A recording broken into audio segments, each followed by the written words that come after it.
Okay, we are in preparation for going live. Just takes a little while until it goes across, but it'll take a little while before people can see us. So it's raining there as well, is it, Paul? Oh, it's actually going to rain a bit, but as I said, I was going to do it outside, but the nice greenery and the nice what's it called, beautiful escarpment we have here in Wollongong, but I'll just do it inside. Well, it's raining here too. It was actually quite heavy and we need the rain, so I'm not complaining. So for those of you who are joining us, I am so honoured that Paul Boultwood has joined us. Now, he has been giving service to the Wollongong community for many years and continues to work for the community of Corrimal and the Greater Wollongong area. Under his leadership, Corrimal Chamber of Commerce has won several awards, including New South Wales Local Chamber of the Year, as well as the Best Illawarra Local Chamber of Commerce 2 years in a row, which is 2018 and 2019. Paul was also instrumental in making Corrimal the very first autism friendly community in Australia. So he has lots of wisdom and experience to share. Oh, I don't know about that, but I thank you. Thank you so much, Paul, for joining us. Thanks for allowing me to come here, and greetings to everybody from the wonderful township of Corrimal, which is 80 kilometres south of Sydney in the Wollongong area. And that's why we always say Corrimal, it's just a great place to be. It is indeed. And so can I start by asking, what kind of businesses are important in your area? Like, I'm assuming there's tourism, like what else is happening? Yeah, look, first of all, I'll explain, a local chamber of commerce, because a lot of people don't understand what a chamber of commerce does. Okay, I mean, they've heard the name chamber of commerce, they've heard business chamber, but they actually don't know what it is. So, there's pretty much 3 levels. Okay, there's the Australian Chamber of Commerce and Industry, then you have the New South Wales Business Chamber, and then you have the local chambers. And the Cornwall Chamber of Commerce is the local chamber. So we deal with the small, like the micro, small and medium based enterprises. Okay. Here in the Wollongong area, yes, you are right. We do have a lot of tourism kind of businesses, but we also have, your high street, we have the mall in Wollongong. We also have a lot of mum and dad, like micro businesses. And that's where your local chamber of commerce, comes in handy, because we are an advocate. You might as well look at us. People say we're a union. We're not a union. We're an advocate. We're an advocate for local businesses. We're an advocate for mum and dad businesses. And the Cornwall Chamber of Commerce has really just grown over the last 6 years. When I became president 6 years ago, we only had 19 members. Okay.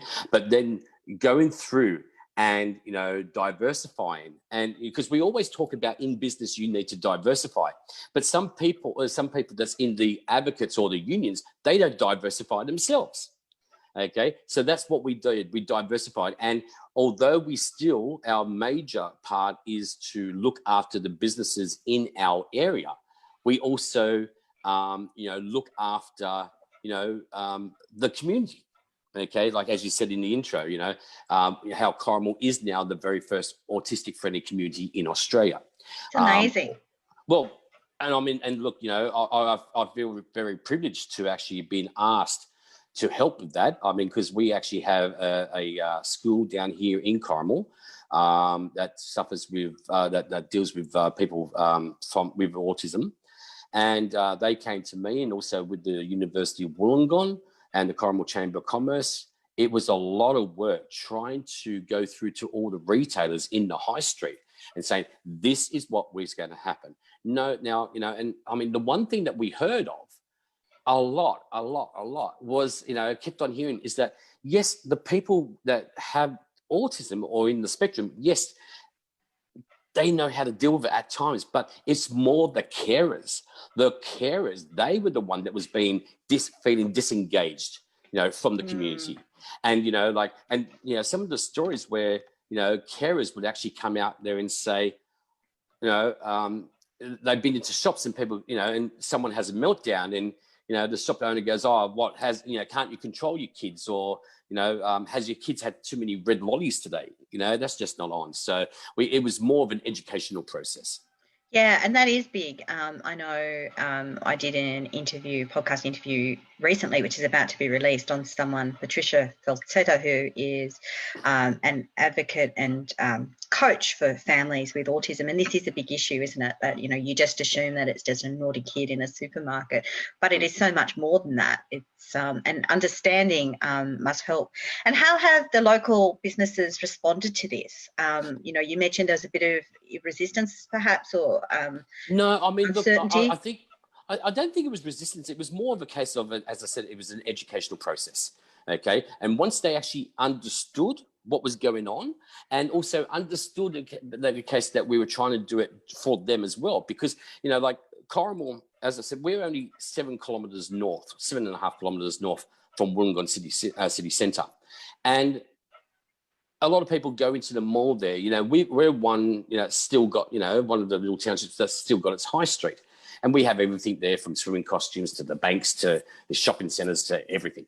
And when they actually realised that we were trying to do this to actually help them, because we actually found that people were coming from the southern end of Wollongong, so like Shell Harbour area, Albion Park area, coming up to Corrimal, which is literally about a 30-minute drive, just to go and have a coffee, because they understood that people actually understood what they were going through, or they could understand, or they weren't judging. And that's the thing. Yeah. Judging, Yeah. So as I said, so when we started, when I became president, we only had 19 members with the Corrimal Chamber of Commerce. Now I'm proud to say that we have over 250. Wow. Yeah. Congratulations. And that was the case of, like, as I said, being an advocate, not only for the businesses, but also for the community, doing all this, I mean, we now organise Spring in the Corrimal, which is the largest one-day free family festival in regional New South Wales, where we get anywhere between 70 to 80,000 people in Corrimal in one day. Okay, so that's again another way of how we can, beautify the area, make people understand what Corrimal is. So, and we're trying to say, Corrimal, not just it's a great place to be, but it's a great place to live, work, and play. Yeah. And I also think that the fact is that we're very lucky where, although we're in the Corrimal area, some of our members aren't even anywhere close to us. Like, we have a member in Tasmania, okay? We have a member in Cairns in Queensland. We have a couple in Canberra. We have numerous in Sydney, Campbelltown, okay? And we have it all around the Wollongong area. And the reason why, because people say, why would people in Cairns or Tasmania want to join the Corrimal Chamber of Commerce? And the reason why is because they do business in New South Wales. Okay, and if they are a member of a local chamber, because we are all volunteers, and that's one thing. Your local chambers of commerce are all volunteers, not like the people, with New South Wales Business Chamber or ACCI, the Australian Chamber of Commerce and Industry. They're paid. So we're only $100 a year, which is tax deductible. But what is that? When they join us, they also get phone calls to our lawyers for free. They also get phone calls to our marketing department for free. They also get all the information, like with COVID, like how COVID started, there was just so much information out there, and people didn't know, whether, they were hearing the information from Victoria or New South Wales or Canberra, and it was all totally different. So that's when we came into our point and started saying, well, hello guys, this is what you need to look out for. This is New South Wales. This is what you need to look at. Don't worry about anything else. And the problem is that also was, I think we spoke about this beforehand, Serena, when you were lucky enough, well, I should say when I was lucky enough to interview you on my program. That was a great interview. I enjoyed that a lot. And actually, you're over like 1,500 views at present. Yay! I should just mention here, this is the Boultwood report, which is on Instagram. That's right, Paul? Well, yes and no. So actually, because I do a couple of things. You're thinking of the Bolt report that I do with Joe and Scott's trivia, okay? And it's a bit of a takeoff of Andrew Bolt, Hello, welcome, ladies and gentlemen. I'm Paul Boultwood for the Bolt report. Yeah, okay. So that's what we do on Joe and Scott's trivia. It's on Facebook at 8 p.m. on Monday nights. Okay, put a little plug in there for you, Jay. Good on you. But also I do a program which is called Cornwall Chamber TV, where I actually interview people like yourself, politicians, A-grade celebrities from Wollongong. So let's face it, A-grade celebrities from Wollongong is like a C-grade celebrity anywhere else. I'm just joking, guys, if you're hearing it. And also the one thing is I like to do is get the community workers in there as well. And we started that because of COVID. As I said, people didn't understand the difference between job seeker and job keeper. They didn't understand what was the whole, because it just pretty much shut down pretty much overnight. So that was where I could get information out straight away, and the right information, especially getting it from the politicians. So I mean, as I was saying, going with you, speaking to you, we just all just need to sit there and work together, and that's one thing that I try to do, is that work with our community, work for our community, work for the people, and don't just because you have a title. A title means nothing if you can't use it. If you can't use it to actually help, other people. And I get really, really, really annoyed, where the fact is that someone will sit there and bag you out. And I'm a volunteer, as I said, bag you out because you're trying to do something decent for the community, and it's not just for them. Okay, and that leads me on to another thing, and I know we spoke about this beforehand. When you're actually in a business, the thing is that you're going to get haters. Yes. We were talking about this before because I was trolled this week fairly badly. So, and I just had a bit of a laugh about it. My husband Neil and I had a laugh about it, but it's not a laughing matter when you're in business and you are getting haters, I can imagine. One thing that I've learnt, and, dealing with the Chamber of Commerce and all that there for the past 6-7 years, the majority of the people that are actually sitting there bagging you out are, one, trolls, okay, keyboard warriors, the armchair critics who can't be bothered to get out there and do anything for the community or anything for themselves, and just want to sit there and go, I'm going to have some fun, or they're opposing businesses. Yeah. This is a big deal, especially in the author space. The bad reviews may not necessarily be from genuine readers. They might be friends or family from people in a similar genre. And just remember one thing. I'm going to actually say something totally different than what a lot of people have said throughout the years. Okay. Well, first of all, I like to say in the unique words of Taylor Swift, haters are going to hate. No matter what you're going to do, the haters are going to hate. And if you go back there and go, oh no, but you misunderstood, they're going, oh yeah, I'm just going to keep on going doing it, because to them it's a bit of fun. Because it is amazing what people will say when they don't have a face, when they're behind something. Yeah, exactly. The other thing that I want to say to, anybody that's listening, and I'm going to go beyond what people say, the customer is not always right. Oh, that's a controversial one. It is. We are conditioned to think that, aren't we? And sometimes some people are just vexatious, or they want something for free. And bingo. Yeah. Bingo. Getting it for free. Now, I mean, look, I've had many haters, I wouldn't say haters. They just like to sit there and try and bag out because they think that I get paid $100,000, $200,000 a year. Okay. But I find the best way to shut them up and go, well, you do understand I'm a volunteer. And listen, if you don't think that I'm doing a good job, great, fantastic. I will remove myself. You can take over. You can do everything for the community. You can go out there and you can do it all for free. So when would you like to, do everything for swap over? Would you like to meet me at 6 o'clock tomorrow morning or 10 o'clock tomorrow night? Which one would you do? And then next thing is like, whoa, they know that they've overtaken, because then, like, if they're going to go out into, and I've had people where they bag me out to the max, and then I go back and they go, I can't believe you've been so rude. So why is it the case for them to start being rude to you? Okay, but when you stick up for yourself, no. Now, the other thing, when I said the customer is not always right. Now, just say, for instance, hypothetically, my and this is something that I've only dealt with only just in the last week or two. My goddaughter, okay, you know, Jessica, she's 18, 19. She's just started her first business, you know. Wow, what a young entrepreneur. She's fantastic, and I'm trying to help her as much as I can. But, you know, and her little business is just going and doing cookies, you know, making, you know, artisan cookies. Beautiful. And, you know, she can do that, you know, in the kitchen. She's got all the permits. She's got all this. She's got all that.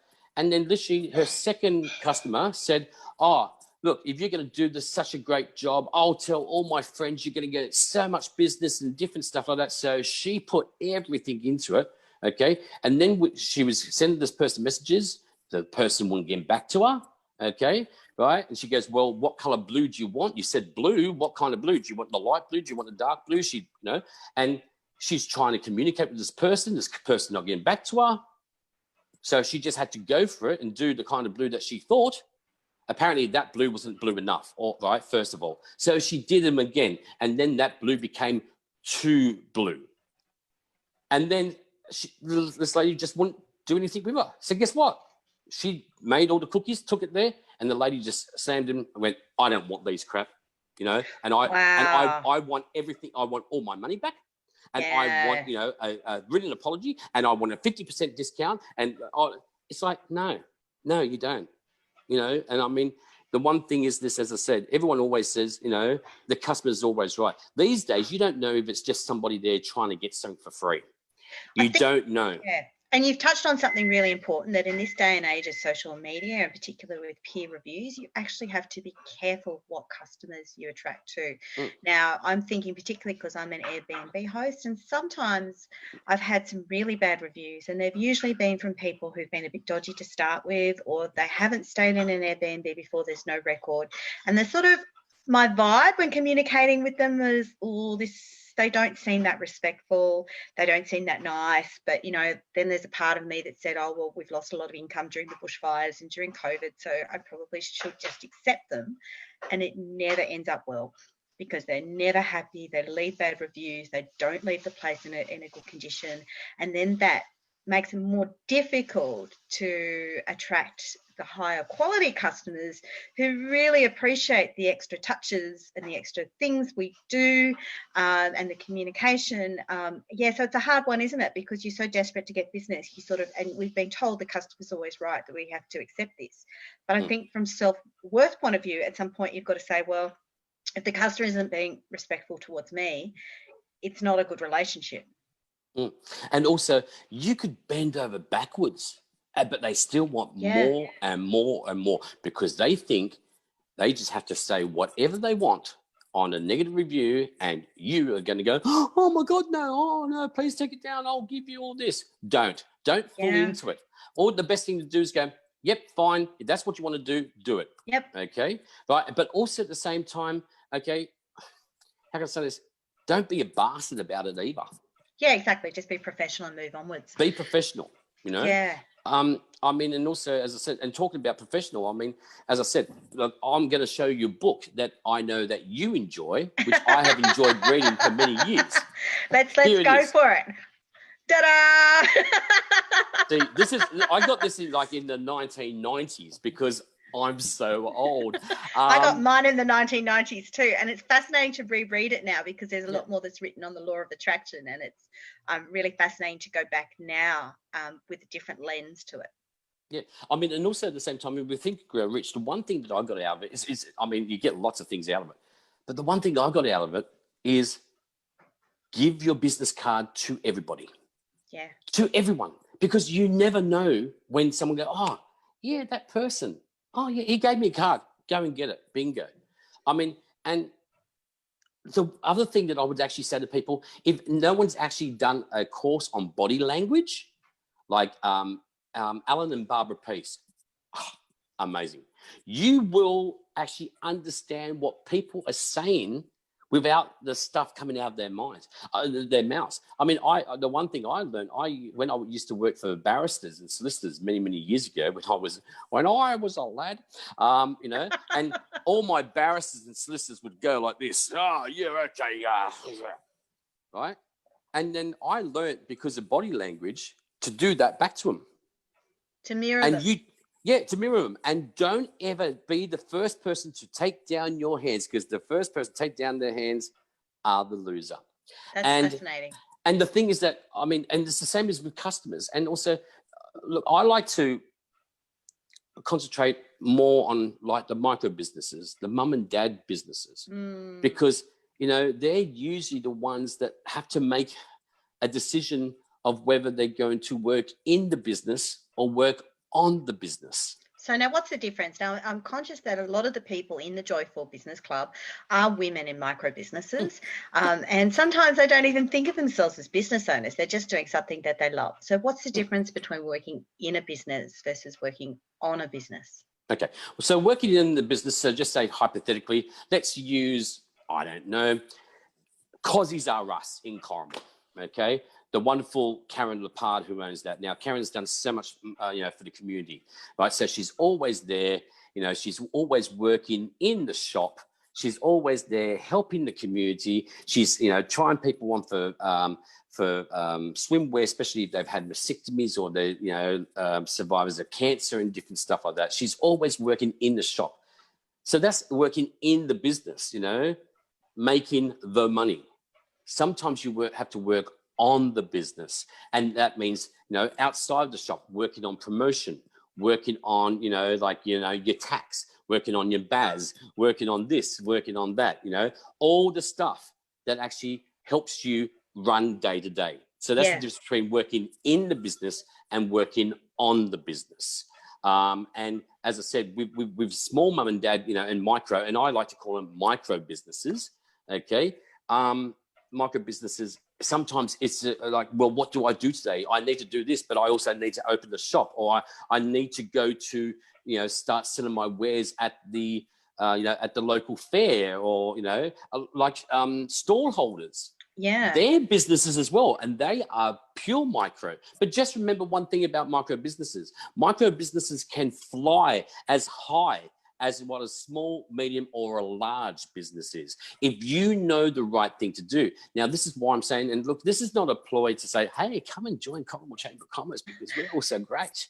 We are. But you can do that if you like, and we've had questions too about, and I know you said it's $100 a year to join, and there's a lot of benefits. Yep. But see, the thing is, this is that we're joining a local chamber of commerce. Look, we would love to have people, you know, in the Cornwall Chamber of Commerce. But the fact is this, if you need, like just say, for instance, hypothetically, you spend $100 to become a member.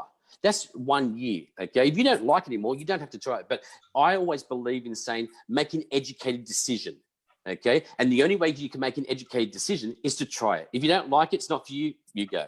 But the thing is that for spending $100 could save you thousands of dollars, especially if you need to speak to a solicitor, where you get speaking to a solicitor for free or within that money, right? Instead of going out to a solicitor and getting $1,000, you know, $300, $500 just to ask them a question. Or what about publicity? Now, I stand here and I will say, many years ago, I used to be the marketing manager, you know, down with Foxtel. I used to be working marketing at Foxtel. Loved it. Okay, so all my members know that they can actually contact me and, you know, speak to me about marketing. I'll give them the help. That's what I do, you know. So you said that you have questions. I'm happy to answer any questions that you have. So we have several questions from Joseph McGrath Beta, and they were really, hi, Lord Joe, but Lord they were Joe. really about, you know, the cost of joining, which I think you've already answered, which is $100, the benefits of joining, which you've already answered. But he also wanted to know about, you know, say joining the Canberra Chamber of Commerce, and I know you are in a different Chamber of Commerce, but I guess maybe I can ask a question based on Joe's question, which is it better to join a Chamber of Commerce that's immediately in your area, or does it matter? Look, it doesn't really matter, because I mean, I could say, oh, look, come and join us and whatever. No, I would say I'm not here just for the Cornwall Chamber of Commerce. I'm here for the chamber movement. Okay, and that's why I say to people rang me up and said, listen, look, I'm in Western Australia. I want to join you because, you know, my friends in Canberra or my friends in Sydney and there with you. I go, look, it's not the same thing. It's not the same thing. So I tell them to contact their own local chamber. Now, I would advise that literally, you know, you have to weigh up apples and apples and pears and pears. You can't weigh up apples and oranges because it just doesn't weigh up properly. So literally what it is saying, look, you spend $100 with us, you not only get the information for the lawyers and the marketing, you get all the information coming out from Business Australia and the New South Wales Business Chamber. So that comes straight to you. You don't have to go looking for the information. We get the information to you straight away. You also, we also have network meetings as well. Now, like just say, for instance, I actually have people when we could do network meetings because of COVID, I had people coming from Tarmore, Camden, Sydney, Canberra, coming to our, little network meetings because people want to work with a proactive chamber. And yeah, they do, don't they? Yeah, and and I know the people down at Canberra Chamber of Commerce, that there also the people are acting, and also the small business enterprise service centre, which you guys deal with, and I know you do. The wonderful people down there, they're very good. Okay, and so I would say, do your research. And if anybody wants any information, even if they're not a member of ours, by all means, just give me a call. Say, I saw you with Serena. Okay, I want to know what's in it for me. This is where I live. And I'll say, what do you want out of it? And as I said, I'm a volunteer, so I don't care if I have 250 members, 500 members, or 19. Okay, but the way that we work at the Cornwall Chamber of Commerce is a bit different than a lot of others ones where it's a case of united we stand, united we fall. Yeah, no, thank you very much for that. I guess for myself, I had some dealings with chambers of commerce overseas while I'm posting, particularly in Taiwan, while I'm posting there, and then through a work context through ones in Beijing and elsewhere. And I always thought they were only for really super, super, super big companies, talking about Australian companies operating overseas or those types of things. So it's actually really fascinating to me to learn about what local chambers of commerce did. And because I'm a digital-based business, I'm a writer, I'm a podcaster, I often, sit in my room looking out on the trees outside on the balcony and the parrots in them, but, I'm not in a storefront. I often don't think that these things are relevant for me, because I'm not yet a huge business, nor am I someone who, needs. But you're very famous, Serena Burke, can I just tell you? I turn on the TV and there you are on Studio 10 and there you are in Money Magazine and there you are in the Telegraph. I just feel, I'm going to have to come down to Canberra one day and get your autograph again and just go, oh, it's gorgeous. Well, I think I've already autographed a book for your wife that you're welcome to visit anytime. We'd love to Can I just interrupt you there? I'll tell you a funny story. And like how you said, when you're on posting all that and talking about the chambers of commerce and how they only dealt with very, very big companies and whatever. Well, that was my perspective. Yeah. So in September 2017, okay, we were very lucky to have the International Chamber of Commerce Conference here in Sydney. Okay, so I was lucky enough to go. Thanks to New South Wales Business Chamber. Anyway, so I was here I am, at that time I had about 200 members. And, I'm dealing with all these people in charge of like the Dubai Chamber of Commerce and the South African and the Russian and the English and it's like all these people. So I was talking to this gentleman from Dubai, Chamber of Commerce, and he goes, oh, hello, how are you? I go fine. He goes, oh, what is your designation in this? Because I'm the only one that has, out of all the Chamber of Commerce that especially in Wollongong, I'm the only one that has a brand. Okay. Wow. Yes. And that's significant, really, because you are branded as you can see there, Yeah, branded really well. If you need to know anything, you can go to corrimalchamber.com.au. See, I'm also the one that very little that actually has a business card. With the QR code as well. The QR. And then also I have all our awards that we won on the back as well.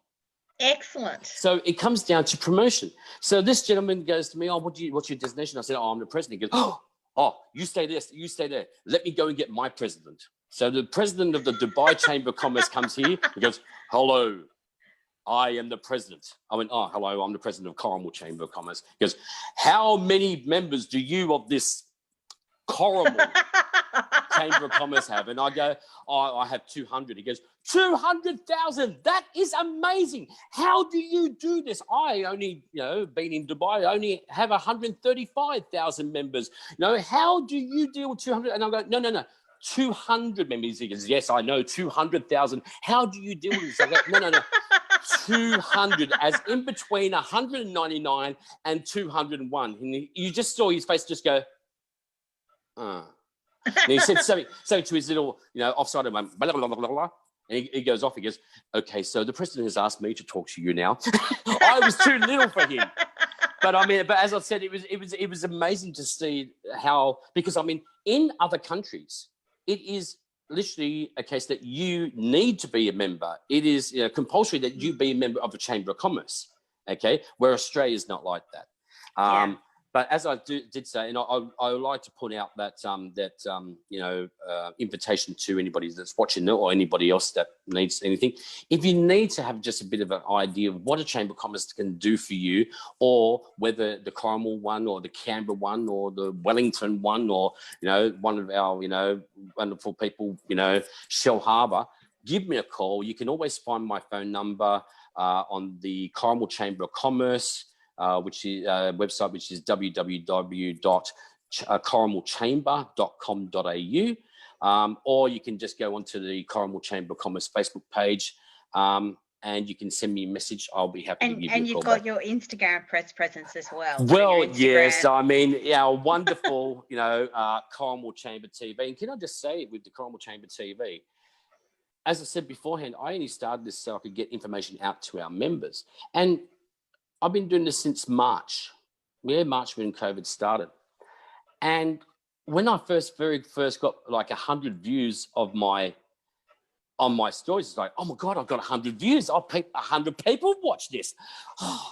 Now, because I do it live on Instagram, because as I said, like how you said you're micro, we're micro as well, because we don't have an office. I operate out of my home. This is my kitchen, my dining room where I'm doing this. So I work from home as well, which is good for me because I look after my kids as well. And also I can work at 4 o'clock in the morning if I need to. So what happens is that now with all the stories that I'm doing, because as I said, I'll do it live on Instagram, then record it, then put it on Facebook. On Facebook, I'm getting anywhere between 1,300 to 1,600 views on literally every story. I do have 2 stories that one went to 2,500 and one that went to 7,800 views. And even my wife goes, why does 1,000 people want to watch you? I don't even want to watch you. Thanks, man. Thank you, darling. I love you. Anyway, thank you, Paul. I think I'm going to wrap up our wonderful Facebook Live now. And thank you so much for sharing your wisdom. Make sure to share your contact details in this thread so people know how to contact the Corrimal Chamber of Commerce, and also to check out your Corrimal Chamber of Commerce TV on Instagram. On Instagram. So you can get us on Instagram on @Corrimal Chamber. So that's CORRIM for Mary AL Chamber. Okay, or you got the Corrimal Chamber of Commerce Facebook page. But can I say, Serena, thank you very much to you. Thank you very much for doing this. I think it's an amazing thing. And I know I'm a member of this, and I'm not a woman, but hey, we're all champion. It's all good. We're all in this together. Many people should say that I should have been born gay or a woman. Maybe a gay woman. Who knows? But anyway, I'm not going to comment. No, but look, I'm really, really happy that you're doing something like this, because I find that a lot of people, especially micro businesses, they're looking for help everywhere. But I think you can be a one-stop shop. So I thank you very much for allowing me to come online with you. I thank everybody for watching this and my boring story. But there's one thing I need to leave you with, Serena. It's not a boring story. First, you have a lot of wisdom to share, and I have a feeling I know what this punchline is going to be. Corrimal, it's just a great place to be. Well said. Thank you so much. Thanks, Serena. Have a wonderful day. Good night, both people. Thank you.